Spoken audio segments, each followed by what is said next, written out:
നമസ്കാരം. ഓട്ടപ്രദർശനത്തിലേക്ക് എല്ലാ പ്രേക്ഷകർക്കും സ്വാഗതം. 2 മാസം മുമ്പാണ് മനുഷ്യക്കടത്ത് കേസിലെ അല്ലെങ്കിൽ മനുഷ്യക്കടത്ത് റാക്കറ്റിൻ്റെ ഒരു പ്രധാനപ്പെട്ട കണ്ണി കേരളത്തിലെ കൊച്ചി നെടുമ്പാശ്ശേരി വിമാനത്താവളത്തിൽ അറസ്റ്റിലാകുന്നത്.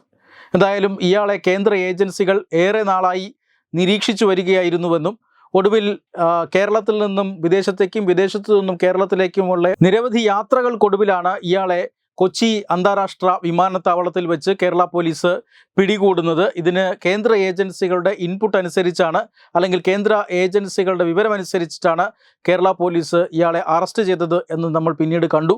ഇയാളെ ചോദ്യം ചെയ്തതിൽ നിന്നും കൂടുതൽ ആളുകളെ, ഈ കണ്ണിക്കുള്ളിൽ പ്രവർത്തിക്കുന്ന കൂടുതൽ ആളുകളെ കണ്ടെത്താൻ സാധിച്ചു. പ്രധാനമായിട്ടും സജിത്ത്, അതുപോലെ തന്നെ സാബിത്ത് എന്നായിരുന്നു ഇയാളുടെ പേര്. പിന്നീട് സജിത്ത് എന്ന പേരുള്ള മറ്റൊരാളും മധു എന്ന പേരുള്ള ആളുകളുമൊക്കെ ഇതിനുള്ളിൽ അംഗങ്ങളാണ് എന്ന് നമ്മൾ അറിയുന്നു. അതിനുശേഷം ഈ കേസിൽ 4 പ്രതികളാണ് എന്ന് കണ്ടെത്തുന്നുണ്ട്. 3 പേർ ഇതിനോടകം തന്നെ പിടിയിലായിട്ടുണ്ട്. അവർ റിമാൻഡിലുമാണ്. ഈ പ്രതികൾ സ്വാഭാവിക ജാമ്യമെടുത്ത് പുറത്തു പോകാതിരിക്കാൻ ഇപ്പോൾ NIA കുറ്റപത്രം സമർപ്പിച്ചിരിക്കുകയാണ്. ഈ കുറ്റപത്രത്തിൽ പറഞ്ഞിരിക്കുന്ന കാര്യങ്ങൾ തീർച്ചയായും കേരള സമൂഹത്തെ ഞെട്ടിക്കുന്നതാണ്. അതായത് ഈ മനുഷ്യക്കടത്ത് ഇന്ത്യയിൽ നിന്നും ഇറാനിലേക്കാണ് ആളുകളെ കടത്തിയിരിക്കുന്നത്. കടത്തിക്കൊണ്ട് പോയതിന് പിന്നിലെ ഉദ്ദേശം എന്നത് അവയവ കടത്താണ്. അതായത് ഈ കേരളത്തിൽ നിന്നും ആളുകളെ വൻ തുകകൾ വാഗ്ദാനം ചെയ്ത് ഇറാനിലേക്ക് കടത്തുന്നു. ആദ്യം കുവൈറ്റിലും അതുപോലുള്ള മറ്റു രാജ്യങ്ങളിലേക്കുമായിരിക്കും കൊണ്ടുപോവുക. അവിടെ നിന്നും ഇറാനിലേക്ക് കൊണ്ടുപോകുന്നു. അവിടെ വെച്ചാണ് ആയുധങ്ങൾ ശസ്ത്രക്രിയയിലൂടെ പുറത്തെടുക്കുന്നത്.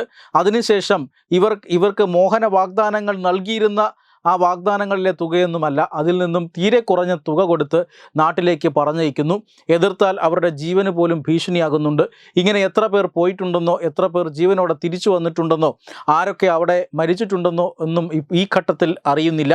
പക്ഷേ ഇതുമായി ബന്ധപ്പെട്ട വിശദമായ അന്വേഷണങ്ങൾ നടക്കുകയാണ്. കേരളത്തിൻ്റെ സാമൂഹികമായി പിന്നോക്കം നിൽക്കുന്ന ജനവിഭാഗങ്ങളെ കേന്ദ്രീകരിച്ചുകൊണ്ട്, അവരെ ലക്ഷ്യം വെച്ചുകൊണ്ട്, അവരുടെ ഉള്ളിൽ മോഹനമായ വാഗ്ദാനങ്ങൾ അവതരിപ്പിച്ചുകൊണ്ട് ഒരു അവയവം, പ്രത്യേകിച്ചും കിഡ്നി പോലുള്ള അവയവങ്ങൾ നൽകിയാൽ, ഈ കിഡ്നിയൊക്കെയാണ് ജീവിച്ചിരിക്കുന്നയാൾക്ക് ദാനം ചെയ്യാൻ സാധിക്കുക. അങ്ങനെ കിഡ്നിയാണ് പ്രധാനമായിട്ടും ഈ ഒരു അവയവ ദാനത്തിൽ അല്ലെങ്കിൽ അവയവ കടത്തിൽ നടക്കുന്നത്. ഇങ്ങനെ ഈ വൻതുക വാഗ്ദാനം ചെയ്തുകൊണ്ട് ഇയാളെ വിദേശ രാജ്യത്തേക്ക് എത്തിക്കുന്നു. അതായത് കേരളത്തിലെയും ഭാരതത്തിലെയും നിയമങ്ങൾക്ക് പുറത്തെത്തിക്കുന്നു. അവിടെ നിന്നും ഇറാൻ പോലുള്ള ഇത്തരം കാര്യങ്ങൾ നടത്താൻ കൂടുതൽ സൗകര്യമുള്ള രാജ്യങ്ങളിലേക്ക് മാറ്റുന്നു. അവിടെ വച്ച് അവയവം എടുക്കുന്നു. അതിനുശേഷം ഈ അവയവം ബ്ലാക്ക് മാർക്കറ്റിൽ വിറ്റഴിച്ച് കോടികൾ സമ്പാദിക്കുന്നു. ഇതാണ് ഈ അവയവക്കടത്ത്, മനുഷ്യക്കടത്ത് സംഘത്തിൻ്റെ പ്രവർത്തനം. ഇതിന് എത്ര പേർ ഇരയായിട്ടുണ്ട് എന്നത് സംബന്ധിച്ച് അന്വേഷണം നടന്നു വരികയാണ്. 3 പ്രതികൾ ഇപ്പോൾ റിമാൻഡിലായിട്ടുണ്ട്. മധു എന്നയാളാണ് ഈ കേസിലെ പ്രധാന പ്രതി.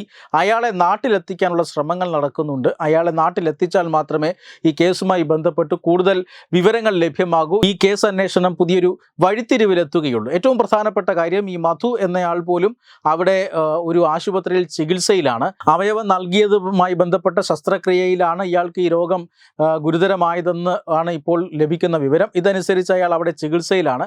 അതിനുശേഷം ഇയാളെ അവിടെ നിന്നും നാട്ടിലേക്ക് എത്തിക്കാനുള്ള ശ്രമം നടക്കുന്നുണ്ട്. നാട്ടിലെത്തിച്ചു കഴിഞ്ഞാൽ ഈ കേസുമായി ബന്ധപ്പെട്ട കൂടുതൽ വിവരങ്ങൾ മധുവിൽ നിന്ന് ലഭിക്കും എന്നാണ് സൂചന. ഇപ്പോൾ എന്തായാലും ഈ കുറ്റപത്രത്തിൽ പറയുന്നത്, ഇങ്ങനെ മനുഷ്യക്കടത്ത് നടത്തുന്നതിൽ കേരളത്തിലെ ചില സ്വകാര്യ ആശുപത്രികൾ കേന്ദ്രീകരിച്ച് പ്രവർത്തിക്കുന്ന മാഫിയയ്ക്കും ബന്ധമുണ്ട് എന്നാണ്. കേരളത്തിലെ ചില സ്വകാര്യ ആശുപത്രികൾക്കും ഇതിൽ പങ്കുണ്ടോ എന്ന് NIAക്ക് സംശയമുണ്ട്. അതുകൊണ്ട് തന്നെ NIAയുടെ അന്വേഷണം ആശുപത്രികളിലേക്കും കൂടി നീളുകയാണ്. എന്തായാലും റിമാൻഡിലുള്ള പ്രതികൾക്ക്, ഈ മധുവിനെ നാട്ടിലെത്തിക്കാൻ വൈകുന്നത് കാരണം റിമാൻഡിലുള്ള പ്രതികൾക്ക് സ്വാഭാവിക ജാമ്യം ലഭിക്കുന്നത് തടയാനാണ് NIA ഇപ്പോൾ കുറ്റപത്രം നൽകിയിരിക്കുന്നത്. കൂടുതൽ പ്രതികൾ ഉണ്ടാകാനുള്ള സാധ്യതയുണ്ട്. ഇതുമായി ബന്ധപ്പെട്ട അന്വേഷണം NIA വിദേശത്തേക്കും വ്യാപിപ്പിച്ചിട്ടുണ്ട്. അതുകൊണ്ട് തന്നെ കൂടുതൽ പ്രതികൾ ഉണ്ടാകാനുള്ള സാധ്യതയുണ്ട്.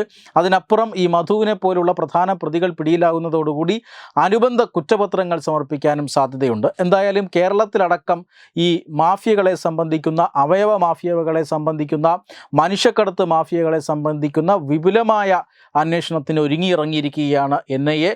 കൃത്യമായ വിവരങ്ങൾ, നിർണായകമായ വിവരങ്ങൾ ഒരുപക്ഷെ വരും ദിവസങ്ങളിൽ ലഭിക്കുമെന്ന് തന്നെ പ്രതീക്ഷിക്കാം. Web desk Tatwamayi news. Powered by Jyothis, realising your dream home.